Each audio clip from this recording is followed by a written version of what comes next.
नमस्कार बंधुरा तंद्रार रान्नाघरे आपनादेर स्वागतम। आजकेर रेसिपि सम्पूर्ण निरामिष सर्षे पोस्त पटल। पटल किन्तु आमरा अनेक भावेई रान्ना करी, तबे एई रेसिपिटी जदि पाते पड़े ताहले एक थाला भात किन्तु निमेषेई शेष हये जाबे। चलुन ताहले देखे निई रेसिपिटा। प्रथमेई मिक्सिंग जारे आमी 2 चामच दिए दिलाम पोस्त और दिए दिচ্ছি सादा सर्षे बा हलुद सर्षे। 3 चामच मतो हलुद सर्षे दिए आमी एर मध्य दिए दिलाम कयेकटा काँचा लंका। झालटा आपनारा बुझे देबेन और सामान्य नुन और हलुद गुड़ो एर मध्य दिए दिচ্ছি। एबार एटाके आमी मिहि करे एकटु जल दिए पेस्ट करे नेब। तारपर कड़ाइते दिए दिलाम सर्षेर तेल। तेलटा एकटु बेशी परिमाणे दिते हबे। फोड़ने दिलाम कालो जिरे। फोड़नटाके एकटु नेड़े नेब। तारपर एर मध्य दिए दिलाम पटल। पटलगुलोके आमी देखते पाच्छेन गोटा गोटा रेखेछि। आपनारा चाइले एटा केटेও दिते पारेन।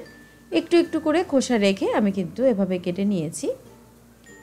पटलटाके मिनिट 2 मतो एभाবে एकटु नेड़े निয়ে तारपर आमी ढाका दिए लो टू मिडियाम फ्लेमे 5 मिनिट मतो एटाके रान्ना करे नेब।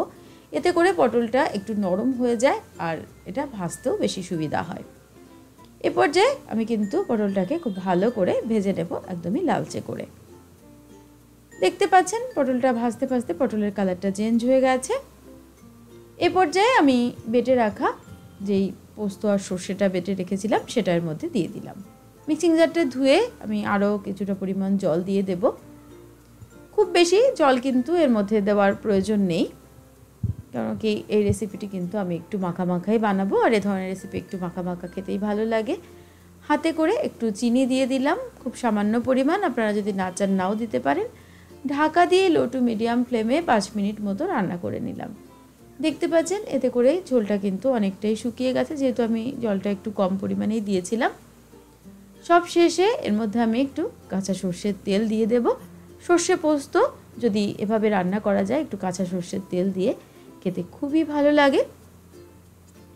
রেসিপিটি কিন্তু আমার একদমই তৈরি। গ্যাসের ফ্লেমটা আমি অফ করে মিনিট 5 মতো একটু ঢেকে রাখবো। তারপর আমি এটাকে সার্ভ করে নেব। সার্ভ করে নিয়েছি সরষে পোস্ত পটল। রেসিপিটি কিন্তু খুবই চটজলদি তৈরি করে নেওয়া যায়। ভালো লাগলে আমাকে প্লিজ একবার কমেন্ট করে জানাবেন আর আমার চ্যানেলটিকে প্লিজ সাবস্ক্রাইব করে নেবেন। পাশে থাকা বেল আইকনটিকে প্রেস করে দেবেন নোটিফিকেশন পাওয়ার জন্য। ভালো থাকবেন, ধন্যবাদ।